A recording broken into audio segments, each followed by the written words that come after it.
Hello everyone, কেমন আছো তোমরা সবাই? আশা করতেছি ভালো আছো। আর আমিও চলে ভাগে আছি। তো দেখো, সকালে উঠতে সেরে দেখি প্রচন্ড পরিমাণে কুয়াশা। তো সমস্ত কাজ বাজ করলাম, করে সেরে আয় বললাম আমি রান্না করতে। প্রথমে রান্না করতেছি লাল শাক। আর এটা ছোটবেলা থেকে আমি লাল শাক নামে জানি, তো ওখানে লাল শাকই কই, আর এটা রিয়েল নাম কিন্তু আমি জানি না। তারপরে আবার দেখো আমি একটু রেডি ফেডি হয়ে গেলাম, হয়ে সেরে বাড়ি গেছি। সত্যি কথা, আমি এবার আজকে একলা একলাই টাউনে যেতেছি, আর আজকে আমি নিজে একটু সময় দিতে চাই। অনেকদিন আগে থেকে শুনতেছি সস্তা বাজারের কথা, কিন্তু কোনোদিন আইছি না। ফার্স্ট টাইম আমি আইছি। আইসা দেখলাম যে মোটামুটি অনেক জিনিসই আমার কাছে ভালো লাগছে, কিন্তু আমার নেওয়ার মতো কিছুই নেই, কারণ আমার কিছুই লাগতো না ইনতে, জাস্ট আমি দেখতে আইছি। তো কিছু জিনিস 20-30 টাকা হলে ঠিক আছে, আবার কিছু জিনিস 20-30 টাকা হলে দাম হয়ে যাবে। তো আমি অনেক লিপস্টিকের অনেক কথা শুনছি না, তো লিপস্টিকটি বলে খুব ভালো, কিন্তু আমি একটা লিপস্টিক নিচে নিয়ে সেটা দেখলাম যে আমি লিপস্টিক থেকে দেবো আমার ঠোঁট ক্ষয়ে যাবে গা। সত্যি কথা যেটা, লিপস্টিক ডলতে ডলতে এত ফাতরের মতো লিপস্টিক, এটি আমার 30 টাকায় জ্বলে।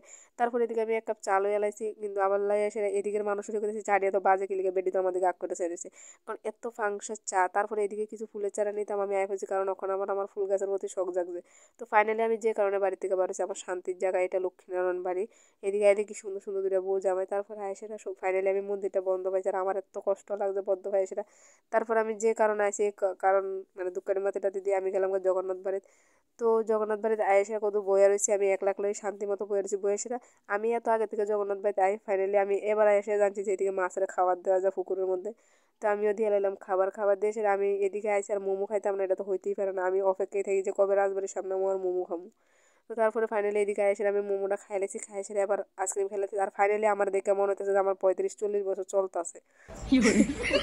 কারণ চেহারা আমার এমন ভাব দশা করতে পারছে কি তা কইতাম। তারপরে আবার আইসক্রিম খাইছি, ফুচকা। আমি সকালবেলা বাড়ি থেকে উপাসে পারছি, সত্যি কথা যেটা। এরপর ফাইনালি আমি আয় বসে আবার সন্ধ্যার সময় দোকানে, কারণ আমি যাওয়ার সময় দোকান করে গেছি।